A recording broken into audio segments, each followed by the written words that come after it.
જો તમને લાગી રહ્યું હોય કે કોકરેજ જનતા પાર્ટી દેશમાં ક્રાંતિ લાવશે તો એકવાર આ વિડીયો જોઈ લેજો. આપણને બધાને જ ખબર છે કે 6 જૂન દિલ્હીના જંતર મંતરમાં એક મોટું પ્રદર્શન થયું હતું.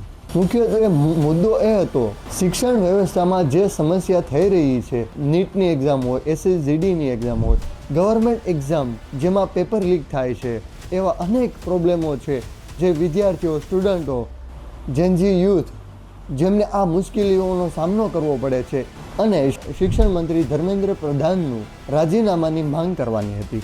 પણ જ્યારે મેં વિડીયો ક્લિપ, લોકોના નિવેદન જોયા ત્યારે મને મનમાં એક સવાલ આવ્યો કે ખરેખર આ વિદ્યાર્થીઓનું આંદોલન છે કે આ રાજકીય રેલી છે કે પછી આ ઓપન માઇક છે? કોઈ પણ આવી અને પોતપોતાની વાત કહી જાય.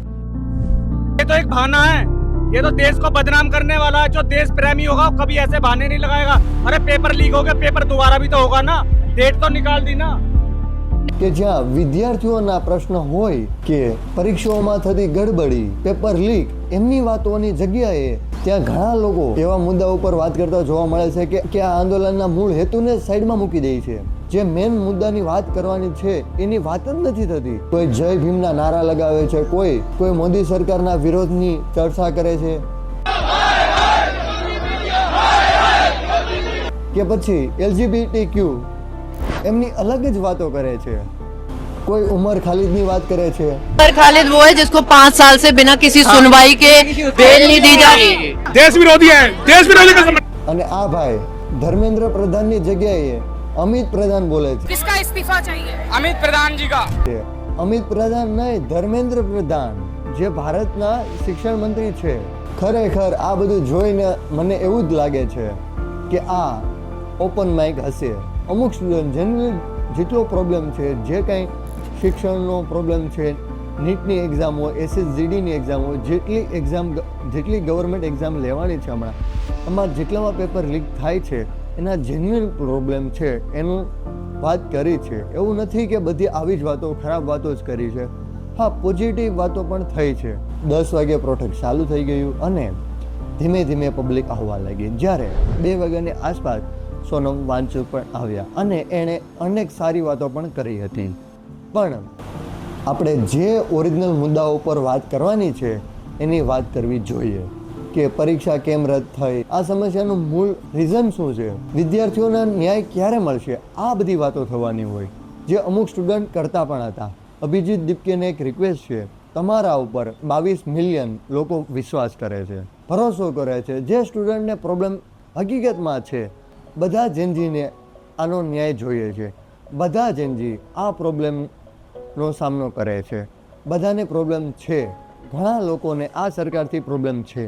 તો અભિજીત દીપકેને મારી એક જ રિક્વેસ્ટ છે કે હવે જ્યારે નેક્સ્ટ આંદોલન કરો ત્યારે આવા બધા અનેક લોકોને લાવવાની જરૂર નથી, હજારો લોકોને લાવવાની જરૂર નથી, પણ હકીકત જેન્યુઇન સ્ટુડન્ટને લાવવાની જરૂર છે, જેમને એકચ્યુઅલમાં આ પ્રોબ્લેમનો સામનો કરવો પડ્યો છે, જે સરકારની સામે સાચું બોલી શકીએ એવા લોકોને લાવવાની જરૂર છે. रिलीजन कास्ट रिलेटेड जो है वो नारे लगाए चले जा रहे हैं.